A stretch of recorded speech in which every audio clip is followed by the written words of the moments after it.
Hello, my friends. Thanks for joining me back on the Touchnot channel. I'm going to continue a little bit with Clan Shaw for January. This is some more of what's been written by William Shaw of Easterlair. He's on the Clan Hatton Association Council. He sent me a lot of information about Clan Shaw. He has an excellent web page too. I think it's called The Clan Shaw.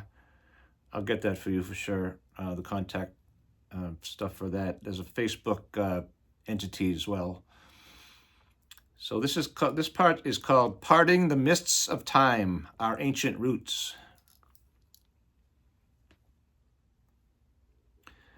The bloodline of the ancient and honorable Highland family in name of Shaw reaches back beyond the turn of the first millennia, entwined via the chiefs of Macintosh and the Macduff Earls of Fife, to the ancient Mormaers of Moray and Fife. We descend from the crown of Scotland back to the kings of Dalriada, to the ancient high kings of Ireland, and to the blood royal of the northern and southern kingdoms of the Picts. At that time, Alba, or Albany, later called Scotland, was divided into 7 kingdoms. Moray, Athol, Fife,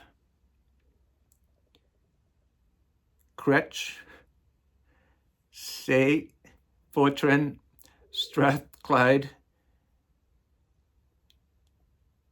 and that's it. I'm struggling here, little folks, if you can tell. The High King of Scotland alternately revolved between 2 of the strongest and most prestigious royal houses of these kingdoms of Athol and Moray. Although closely related, these 2 houses were also rivals for the throne.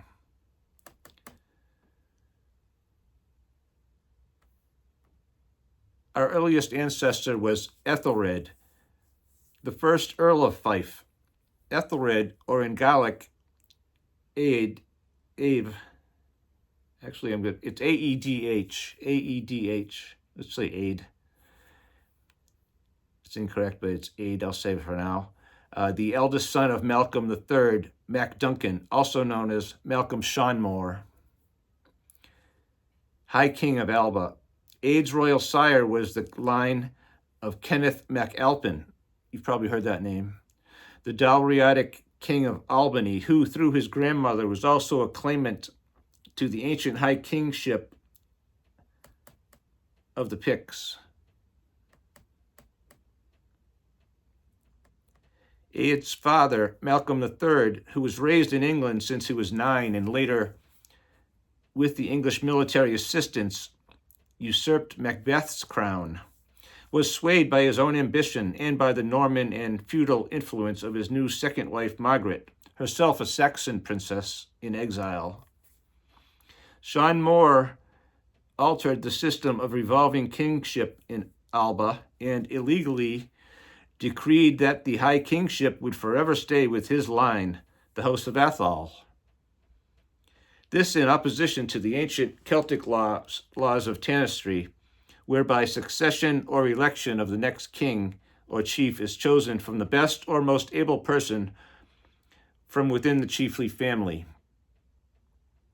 Queen Margaret also influenced her husband to encourage various reforms at court. Norman French was begun to be spoken over Gaelic, the abandonment of ancient and noble Celtic Brahmanic laws, the oldest codified legal system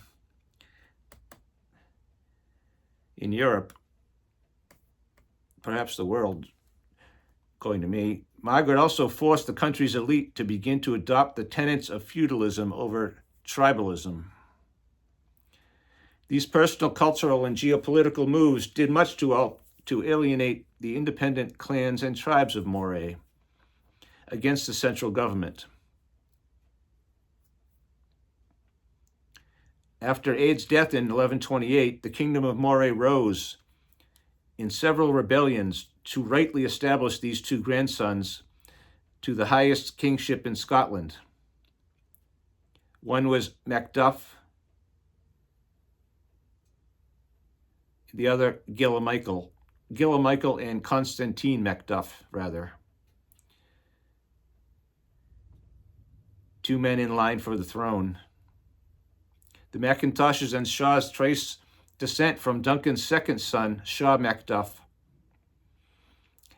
a scion of the royal Derbfine, or chiefly family, line from the King of Scots. The loyal Shaw Macduff rode north in 1160 with his cousin and friend Malcolm IV to calm the rising emotions and military gatherings of his rebellion-minded tribal cousins in Moray.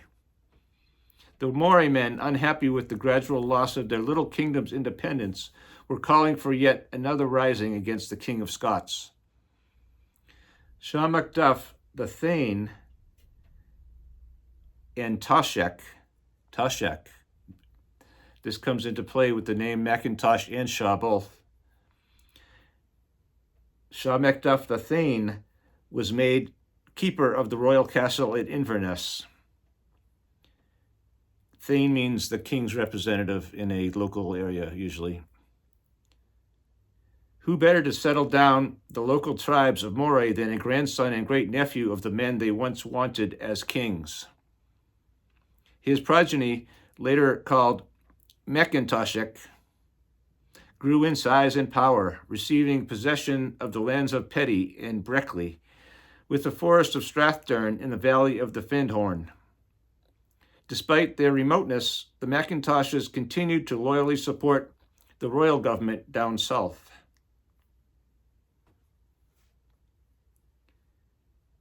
We'll stop there again, folks. And